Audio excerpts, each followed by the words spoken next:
जो सत्पुरुषों को मिलती है परम गति, इससे बड़ी क्या दयालुता होती सकती है। तो इसी बात को उद्धव जी कह रहे हैं, अहो बकीयम स्तन कालकूटम जिघांसयापाय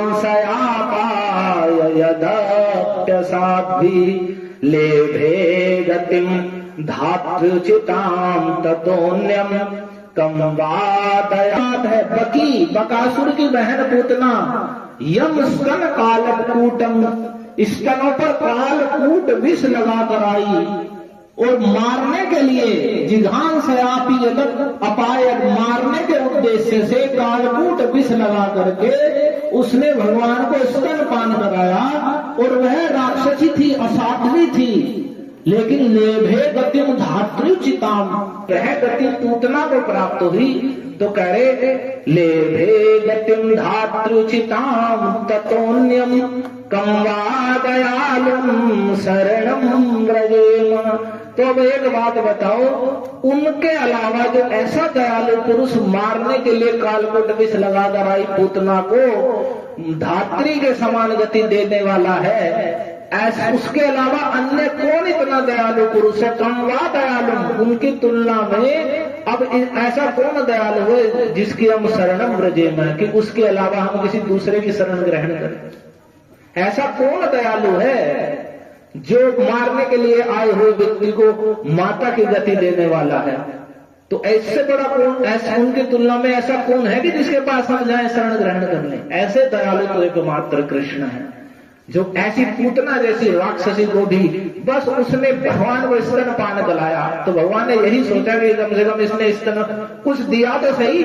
यहाँ तो लोग मांगने के लिए आते हैं, लेकिन पूतना को मांगने से नहीं, ऐसी हो तो देने के लिए आई। बेशक मारने के उद्देश्य से आई, तो उसने स्तनपान तो कराना चाहा, विष ही पिलाने के लिए आई, लेकिन देने के लिए तो आई। तो जो देता है उसको भगवान प्रसन्न होते हैं। यानी कि हम आए कुछ भी नहीं है और आकर के पहले खड़े हो गए और लिस्ट बना के ये भगवान ये ऐसा ऐसा हो जाए, ये हो जाए, नौकरी लग जाए, ये हो जाए, वैसा हो जाए, ऐसा ऐसा हो जाए। तो ये क्या हम भक्ति कर रहे हैं?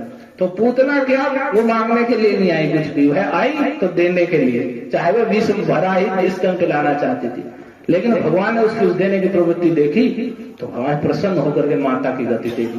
तो भला ऐसा कौन दयालु है, उनसे बड़ा दयालु ऐसा कौन हो सकता है हम इसकी शरण में चले जाएं? अर्थात कोई भी इतना बड़ा दयालु नहीं है।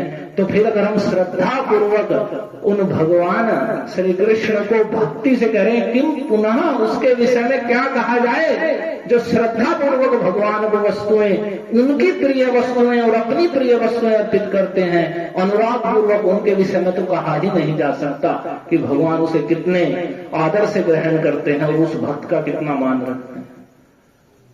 तो हमें जान, इससे जब हम कथा सुनते हैं तो हमें भगवान के स्वभाव का पता चलता है कि भगवान इतने दयालु हैं। तो हमें ये नहीं सोचना चाहिए कि हम भगवान की आरती कर रहे हैं, उन पे फल फूल चढ़ा रहे हैं या भोग आदि लगा रहे हैं तो उसे भगवान ग्रहण नहीं कर रहे हैं। सब कुछ ग्रहण करते हैं भगवान। उन्होंने भगवद गीता में, पर किसे करते हैं? उन्होंने कहा पत्रम पुष्पम फलम तो यो में भक्त्या प्रयच्छति, जो भक्ति पूर्वक, अहंकार में नहीं, ये जान करके कि त्वदीयम वस्तु गोविंद तु धर्मेव समर्पय, हे गोविंद आपकी दी हुई वस्तु है और आपको ही समर्पित कर रहे हैं।